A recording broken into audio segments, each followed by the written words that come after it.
السلام علیکم ورحمۃ اللہ وبرکاتہ۔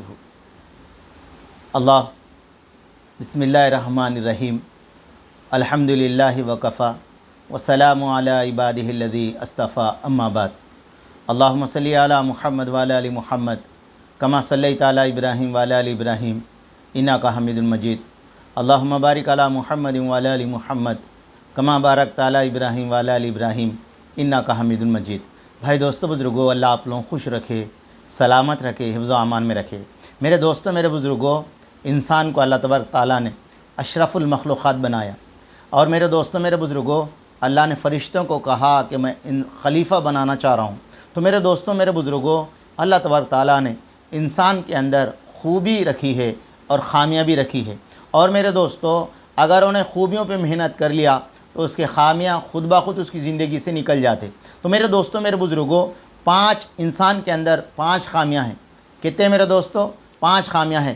اب اس بات سے اندازہ سمجھنے کی کوشش کرو، جس مشین کو بنایا اس کی صفات اور نقوص کو بھی جانتا ہے، اس کی اچھائیوں کو بھی جانتے ہیں، نقوص کو۔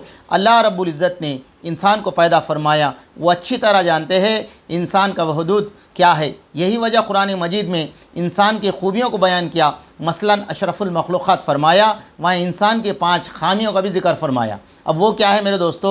ایک خامی یہ ہے، ظالم ہے۔ کیا ہے میرے دوستو؟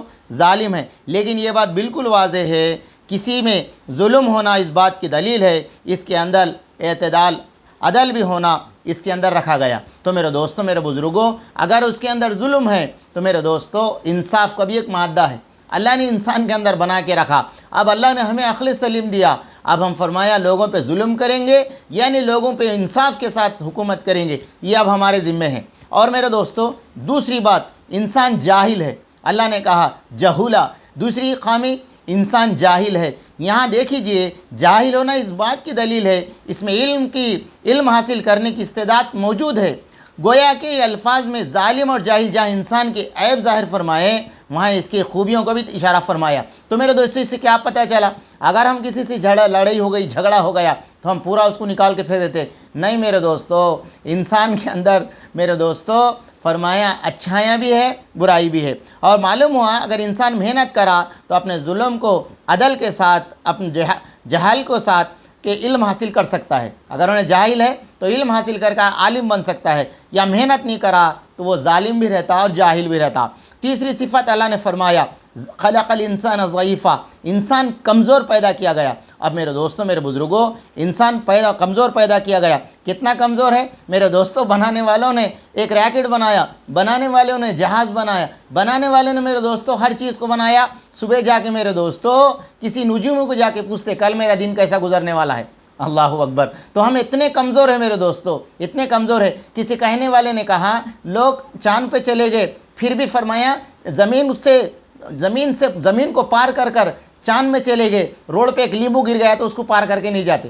ہم اتنے جو ہیں دوستو کمزور ہے۔ اور میرے دوستو اگر انسان اس کمزوری کو ایمان کے ساتھ محنت کر لے تو میرے دوستو، میرے بزرگوں، صحابہ اکرام کو اللہ نے وہ کر کے دکھایا، لاوے کو ہٹا دیے، شیر کا کان پکڑ لیے، پانی پہ سے نکل گئے۔ یہ ساری چیزیں کب ہوئی؟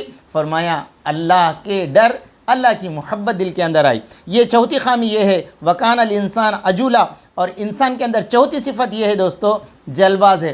ہمارا عالم یہ ہے میرے دوستو، میرے بزرگوں، فرمایا آدمی 4 دن نفل نمازیں پڑھ لے، 5ویں دن یہ سمجھتا میں علامہ شبلی جنید بغدادی بن گیا سمجھتا۔ اور میرے دوستو، میرے بزرگوں، اللہ تبارک تعالیٰ نے اگر ہمیں کسی نے 1 سے 2 بار کہا تو ہم بولتے پاگل ہے رے، بہرا ہے، میں تو جب سے بلا رہا ہوں نہیں سن رہا۔ مگر میرے دوستو اللہ نے قرآن کریم کے اندر 750 مرتبہ نماز کا ذکر کیا۔ کتنے مرتبہ؟ 750۔ مگر میرے دوستو، میرے بزرگوں، اللہ پاک پھر بھی انسان سے ایسی محبت کرتے، ایک مرتبہ زبان ہلا کے کہہ دے مالک تو مجھے معاف کر دے تو اللہ معاف کر دیتے۔ چوتھی صفت انسان کے اندر کیا ہے؟ جلباز ہے۔ 5ویں صفت انسان کے اندر کیا ہے میرے دوستو؟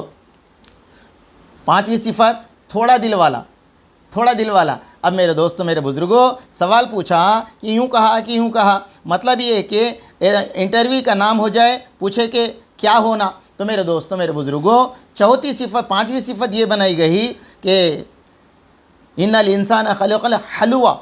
تو میرے دوستو انسان کو اللہ تبارک تعالیٰ نے ایک اچھی خوبیوں کے ساتھ دے کر دنیا میں بھیجا ہے۔ اس لیے میرے دوستو، اللہ تبارک تعالیٰ نے قرآن کی ایک آیت کے اندر فرمایا فَأَلْهَمَهَا فُجُورَهَا وَتَقْوَاهَا، اب انسان کو اختیار ہے اس میں کون سی چیز لے لے۔ تقویٰ بتایا اللہ تبارک تعالیٰ، فجور بھی بتایا۔ تو میرے دوستوں، انسانی عقل یہ کہتی ہے کہ کانٹوں کو نہ لے، پھول کو لے لے۔